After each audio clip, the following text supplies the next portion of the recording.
E aí, família, vamos lá? Tá na hora do vídeo. Olha só, o tio Kishida, ele trouxe o prospecto para esse ano fiscal. O ano fiscal vai até março do ano que vem, tá? Então ele trouxe o prospecto dele em relação à inflação, tá certo? Então já dá para você sacar aqui com o tio aqui o que te aguarda até março do ano que vem, tá? Se depender do Kishida. Mas vamos lá.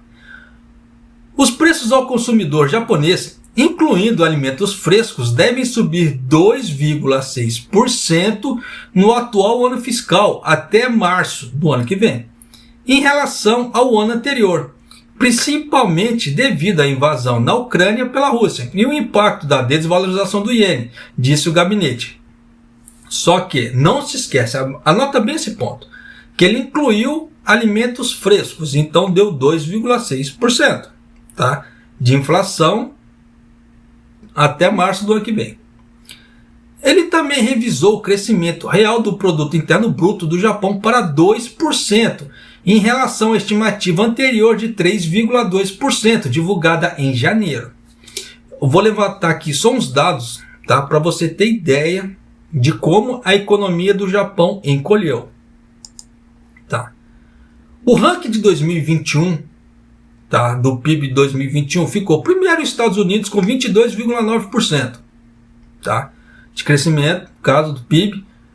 A China com 16,9%, o Japão com 5,1%.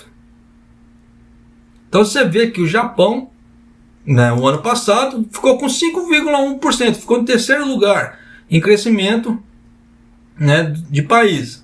Você vê que eles estavam de 5, eles estavam estimando 3,2, então já ia perder ali, tá?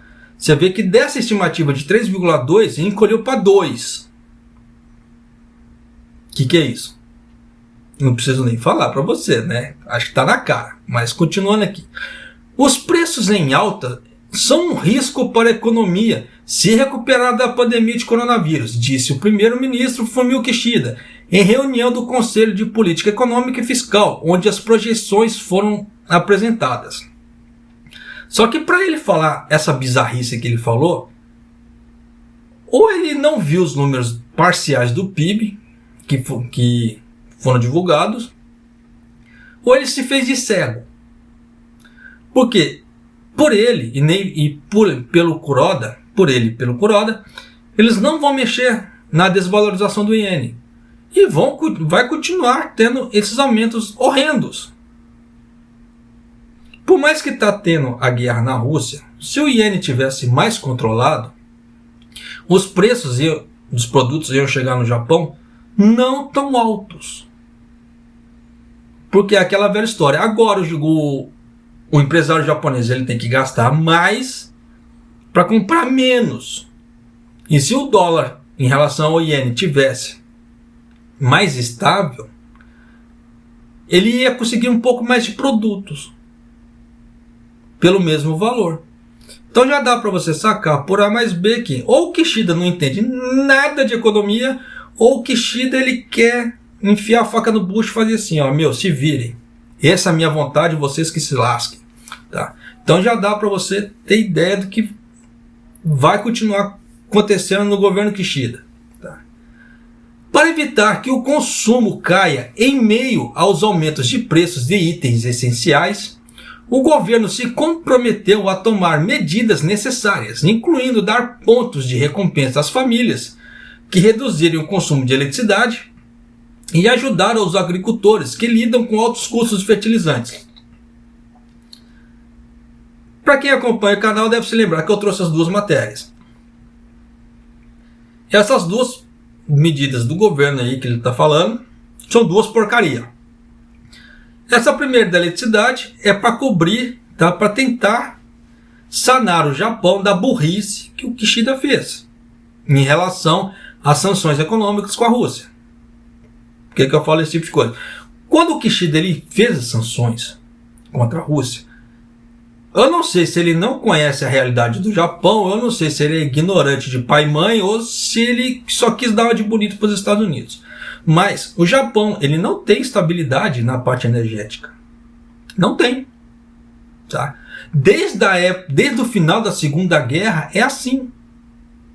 Por que vocês acham que existiu, o Japão criou os kamikaze, né, no caso dos aviões, e dos barcos? Os barcos pouco se falam, tá? Que é conhecido mesmo são os aviões, porque o Japão não tinha combustível. O Japão não aprendeu nada com a história. Pelo menos os políticos atuais não aprenderam nada com a história. Porque chegou no final da Segunda Guerra, o Japão não tinha ferro para construir bala, para construir avião, não tinha nada. Mesmo se construísse avião, não tinha combustível. E aí? E a mesma coisa agora em relação à Rússia. Ele sabe que ele depende da Rússia. Para isso, ele fez isso. Uma grande comparação, tá, antes de continuar, são os BRICS. Você vê que nenhum dos BRICS aderiram à guerra. Aderiram, que eu falo assim, apontaram o dedo para a Rússia. E você vê que em determinados setores, os BRICS estão muito melhor que o Japão. Tá? Então você vê que a Índia ela não está ruim. Tá? A China só deu uma brecada no PIB dela por causa do coronavírus. Daquela ideia de zero corona. Se não fosse isso, a China estava bem para dedéu. Porque praticamente ela reforçou a parceria dela com a Rússia. No Brasil a mesma coisa. Falar que o Brasil está muito ruim em determinadas áreas, não está. Então, tanto que você vê que a China, com a ideia da soja, a China está meio que chantageando o Brasil. Não só o Brasil, Argentina, Estados Unidos em relação à soja. Quem tiver dúvida, dá uma pesquisada na nova tabela de importação da China em relação a requisitos de soja. Então você vê que tem muita coisa. Porque a China já fez um estoque muito grande de soja. Ela praticamente já tem um estoque para 2 anos de soja. Então agora ela pode ditar regras em relação à soja. Porque eu falo assim, se você não quiser vender para mim, não precisa vender, não vai fazer falta. Eu tenho. E aí? Então tem muita coisa que você vê que os BRICS em si, tá? Eu nem comentei nada da Rússia, porque a Rússia está em pé de guerra. Mas você vê que na parte da Rússia, as sanções agora não estão fazendo efeito. Falar que estão fazendo efeito não está. Porque a Rússia ela conseguiu contornar a parte econômica dela. Depois que cessar a guerra, essas empresas que saíram da Rússia, né, muitas delas vão pensar 2 vezes de voltar para a Rússia, porque você viu o que aconteceu e as empresas perderam muitos investimentos ali. Então muitas vão pensar 2 vezes na hora de retornar. E nisso vai dar uma atrasada na Rússia. Só que mesmo que a guerra acabe hoje, não quer dizer que as sanções vão sair também. Eles vão retirar as sanções. Então muita coisa a longo prazo vai sacanear a Rússia? Vai. Só que o lastro financeiro do rublo está muito bom. Falar que está ruim, não está. Quem entende de economia já viu que essa parte não está ruim. Só que a Rússia não está fazendo uso do rublo por quê? Porque ela precisa contornar o dólar por causa das sanções econômicas. Então ela está pegando dinheiro dos Emirados Árabes, então ele usa a moeda local dos Emirados Árabes. A Índia fez pagamento de petróleo usando dinheiro chinês. Por incrível que pareça. Então você vê que a Rússia está contornando a situação. O único que não está conseguindo contornar a situação, quem que é? Japão. E aí? Então você já viu que para esse ano a coisa vai ter que enrolar. Então já deu para vocês terem ideia por A mais B, né, com certos exemplos, que o Japão só está afundando com essa ideia de ien desvalorizado. Mas continuando aqui. O governo planeja gastar um total de cerca de 260 bilhões de ienes, tal que daria a bagatela de 1,9 bilhão de dólares nas contramedidas, utilizando o fundo de reserva. Só para antes que eu esqueça. No caso dos altos custos dos fertilizantes para os agricultores, o governo japonês incentivou quem plantava arroz a não plantar tanto arroz para consumo humano, que era para plantar trigo, soja e arroz para ração animal. Então o arroz para o consumo humano caiu muito. Por quê? O governo deu altos subsídios para essas 3 plantações, e para quem planta arroz para consumo humano, um subsídio desse tamanho. Miséria. Então, o que vai acontecer o ano que vem? Dependendo. Na hora que, se o governo japonês resolver bombar o turismo e liberar o turismo individual e começar a aumentar o consumo de arroz de forma exponencial, vai dar aquela ideia da oferta e demanda. Vai apertar a oferta de arroz japonês para muita procura. E aí? Vocês entendem? Então, para a próxima safra, já pode esperar aumento do arroz. Já porque, independente dessa parte do turismo, como estão plantando menos arroz para consumo humano, já vai começar a dar essa diferença da oferta e demanda, já por causa dos altos preços dos fertilizantes também e pelo subsídio baixo do governo. Então tem muita coisa que você pode esperar o ano que vem. Para arroz? Pode. Por isso que eu já alerto as pessoas. Quem puder, estoca arroz na sua casa, porque não vai ser perdido. E na hora que vier o aumento, o que não vai demorar, a pessoa vai poder amortizar esse aumento por algum tempo. Porque ela já pegou arroz um pouco mais barato. Ó, só para vocês terem ideia, quem acompanha o canal aqui já deve ter me visto. Eu na JA, porque tem as cooperativas do Japão aqui, tá? E existe uma JA em cada cidade, em cada estado tem uma JA, que é a loja de cooperativa. Tá? E eu gosto de ir muito nessas cooperativas, porque você acaba comprando muitos produtos, até orgânicos, por sinal, com preços muito mais em conta. Claro que tem uns que são uma facada por serem orgânicos, mas você consegue pegar produtos muito mais em conta. Esse ano eu queria comprar koshihikari, o arroz koshihikari, direto do produtor. Eles não venderam. Não tinha, eles não fizeram a feirinha desse ano do arroz. Só para vocês terem ideia. Então tem muita coisa que acontece que quem acompanha, né, ali dia a dia está vendo que está vendo uma certa transformação. O pior cego é aquele que não quer ver. Tá? Mas continuando aqui. Tá? Para o ano fiscal de 2023, o ano que vem, o governo previu um aumento de 1,7% no preço ao consumidor.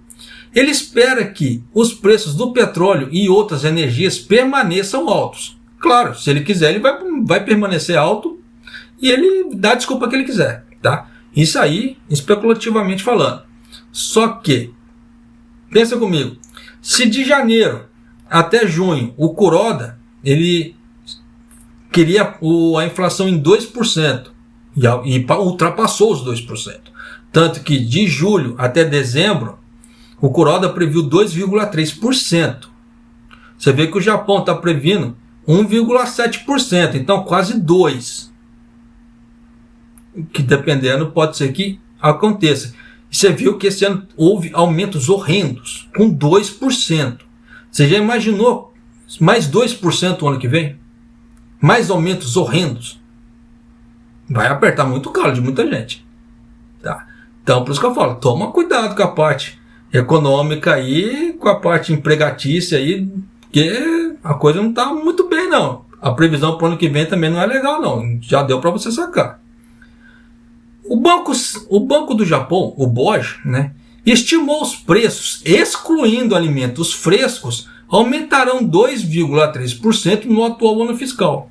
Então, o que ele falou, o BOJ falou, o que o Kishida falou, é a mesma coisa. Por quê? O Kishida ele incluiu os alimentos frescos, então foi para 2,6%. O BOJ excluiu os alimentos frescos, então foi para 2,3%. Então, se você excluir os alimentos frescos do Kishida também, ou acrescentar alimentos frescos na parte do Kuroda, do Banco do Japão, mesma coisa. Então você vê que só trocaram a figurinha, porque o Kuroda vai lá no Kishida, eles conversam, o Kishida dá a ordem e a vida que se segue. Então fala assim, nossa, por que o do Japão está 2,6%, o banco japonês está 2,3%? Está igual, tá? Não mudou nada. O principal conselho econômico inclui membros do gabinete do Kishida, no caso o presidente do BOJ, Haruhiko Kuroda e líderes empresariais. É aquela velha história, o velho lobby, né, das empresas. Então, porque tem empresas que estão ganhando horrores com essa crise. A Uniqlo foi uma loja de roupa que tem aqui no Japão, para quem não conhece. A Uniqlo ganhou horrores, só que com as lojas no exterior. Por quê? Dólar valorizado e desvalorizado, quando vendia, estavam ganhando horrores. Então é aquela velha história. Empresas que investiram lá fora estão ganhando horrores. O governo japonês mesmo, quando ele soltou os números de ganho, os investimentos que o governo japonês fez no exterior tiveram recordes de lucratividade. Então isso prova por A mais B, que não sou eu que estou falando, o próprio governo japonês mostrou que investir no exterior é muito mais lucro que investir no Japão. A única diferença é que o Japão é considerado moeda forte, porque o Japão é um bom pagador, diferente da Rússia, diferente da China. Que você vê que tem bancos chineses que estão dando calote, tem bancos russos que estão dando calote. Então isso o que é? Desvaloriza a moeda. Não é que desvaloriza no valor. A moeda deixa de ser uma moeda forte. E aí? Tá. Então o Japão ele só está tendo esse know-how ainda porque ele é considerado bom pagador. Mas a partir da hora que o Japão dê um calote, você vai ver o ranking do Japão caindo. Torça para que isso não aconteça. Mas, vida que se segue. Então já dá para você sacar por A mais B que as previsões para até o ano que vem do governo japonês não são boas, não são animadoras. Por mais que Jesus Espacial ajude, como diz os irmãos Piologo, a tendência não é boa. Tá? Vai ter que vir uma intervenção divina muito grande para dar uma ajuda. Quem acompanhou o vídeo passado, né, aqui na parte das bolsas de ações que eu havia gravado, viu que tinha investidores tentando pressionar o BOJ nessa parte da desvalorização do iene, mas eles desistiram porque estavam perdendo dinheiro com isso. E aí? Então você vê que tem muita coisa que, para bater de frente com o Banco Central, seja lá de que país for, o cara tem que ter cacife, senão não aguenta. Foi o que aconteceu com um grupo de investidores que não aguentou. Então já dá para você sacar por A mais B que para o Japão também as previsões não são boas. Tá? Para você que pretende vir do Japão para cá trabalhar, fica sempre aquele meu aviso. Entre nos grupos, pergunte, né? Pergunte como é que é o emprego, como é que é a fábrica, como é que é a empreiteira. Por quê? Depois que você veio para cá e assinou o contrato, não tem como chorar. E o Japão, por enquanto, não está garantindo emprego. Você vê que a situação não está boa. Então, se você entrar num local que não te garante emprego, não te garante horas extras para você pegar esses aumentos horrendos, pagando financiamento de passagem, tu tá lascado. Tá lascado de verde e amarelo, como é que se diz. Tá? Então, só tome cuidado com isso. Tá certo? E um abraço, até o próximo vídeo e até mais.